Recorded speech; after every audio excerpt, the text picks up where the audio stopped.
लखनऊ का गर्मियों का दिन था और जज मीरा शर्मा अपने ऑफिस में बैठे फाइल्स चेक कर रही थी।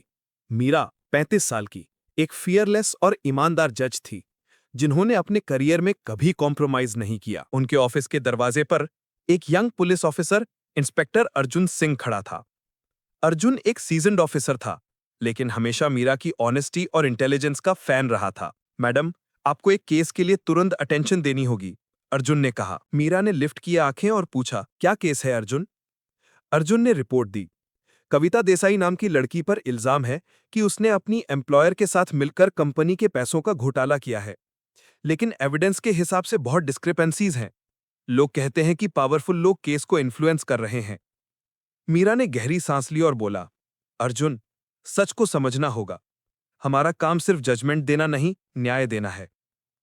केस कोर्ट में आया और मीरा को समझ में आया कि यह सिर्फ एक और फ्रॉड केस नहीं, बल्कि पावर और इन्फ्लुएंस का गेम था। एडवोकेट राघव मेहता, जो अक्यूज्ड का लॉयर था, एग्रेसिवली आर्ग्यू कर रहा था। योर ऑनर, मेरे क्लाइंट के खिलाफ कोई कॉन्क्रीट एविडेंस नहीं है, ये सिर्फ एलिगेशंस हैं। कोर्टरूम में लोगों की आंखें जज की तरफ थी। मीरा ने चुपके से अपने नोट्स देखे और बोला, कानून के तहत एविडेंस ही फैसला तय करेगा, और मैं किसी की ताकत से नहीं डरूंगी। इन्वेस्टिगेशन के दौरान इंस्पेक्टर अर्जुन ने सीक्रेटली कुछ सबूत कलेक्ट किए, ईमेल्स, बैंक स्टेटमेंट्स और विटनेस स्टेटमेंट्स। उन्होंने मीरा को कॉन्फिडेंशियली रिपोर्ट किया। मैडम, मुझे लगता है कि कुछ लोग केस को इन्फ्लुएंस कर रहे हैं। अगर हम सबूत पब्लिक करें तो पॉलिटिकल प्रेशर बढ़ सकता है। मीरा ने शांति से कहा, अर्जुन, न्याय सिर्फ तभी पूरा होता है जब सच को पूरा समझा जाए, चाहे दुनिया कुछ भी कहे। केस की हियरिंग्स इंटेंस हो गई। एडवोकेट राघव हर तरह से डिले करने की कोशिश कर रहा था, विटनेसेस को इंटिमिडेट कर रहा था, लेकिन मीरा ने पेशेंस और स्ट्रेटेजी से कोर्ट में हर पॉइंट क्लियर किया। एक दिन एक अनोनिमस विटनेस आया, सुनीता, जो कि कंपनी की जूनियर अकाउंटेंट थी। सुनीता ने कन्फेस किया कि असली फ्रॉड एक पावरफुल पॉलिटिशियन और कविता के सीनियर मैनेजर का था, और कविता पर फेक चार्जेस लगाए गए थे। मीरा ने पूछा, सुनीता, क्या तुम सच बोल रही हो? सुनीता ने आंसू के साथ जवाब दिया, जी मैडम, मुझे डर था, लेकिन आपकी इंटेग्रिटी ने मुझे हिम्मत दी। कोर्टरूम में साइलेंस था। मीरा ने डीप वॉइस में कहा, न्याय के लिए सिर्फ एविडेंस काफी नहीं, करेज भी चाहिए, और आज करेज की मिसाल यहाँ सामने खड़ी है। पॉलिटिकल प्रेशर और मीडिया की अटेंशन बढ़ गई। कुछ लोग मीरा को इंटिमिडेट करने की कोशिश कर रहे थे। उन्होंने कॉल किया, जज शर्मा, ये केस छोड़ो वरना। मीरा ने कामली फोन रख दिया। अर्जुन ने पूछा, मैडम, डर नहीं लगता? मीरा ने मुस्कुराकर कहा, डर तब लगता जब न्याय से भाग जाओ। मैं कभी नहीं भागूंगी। केस के लास्ट डे कोर्टरूम में टेंशन अपने चरम पर थी।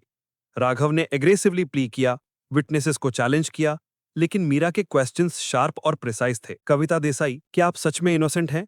मीरा ने पूछा। कविता ने आंखों में आंसू लेकर जवाब दिया, जी मैडम, मैं इनोसेंट हूं। मेरे सीनियर और पॉलिटिशियन ने मुझे टारगेट किया। जज मीरा शर्मा ने कोर्टरूम में साइलेंस के बाद कहा, न्याय सिर्फ तब होता है जब हम अपने अंदर के डर को मिटा देते हैं। कोर्ट का फैसला यह है कि कविता देसाई इनोसेंट है और असली गिल्टी लोगों को तुरंत अरेस्ट किया जाए। केस के बाद कविता फ्री हुई और मीडिया में हेडलाइंस आई, करेज और इंटेग्रिटी की मिसाल। जज मीरा शर्मा ने सच का साथ दिया। इंस्पेक्टर अर्जुन ने मीरा से कहा, मैडम, आपने सिर्फ न्याय नहीं दिया, सबको इंस्पायर किया। मीरा ने मुस्कुराते हुए कहा, अर्जुन, ये सिर्फ एक केस नहीं था, ये एक मिसाल है कि अगर हम सच के साथ खड़े हों तो कोई भी प्रेशर हमसे जीत नहीं सकता। एक हफ्ते बाद मीरा अपने ऑफिस की बालकनी में खड़ी थी, सिटी का नजारा देख रही थी।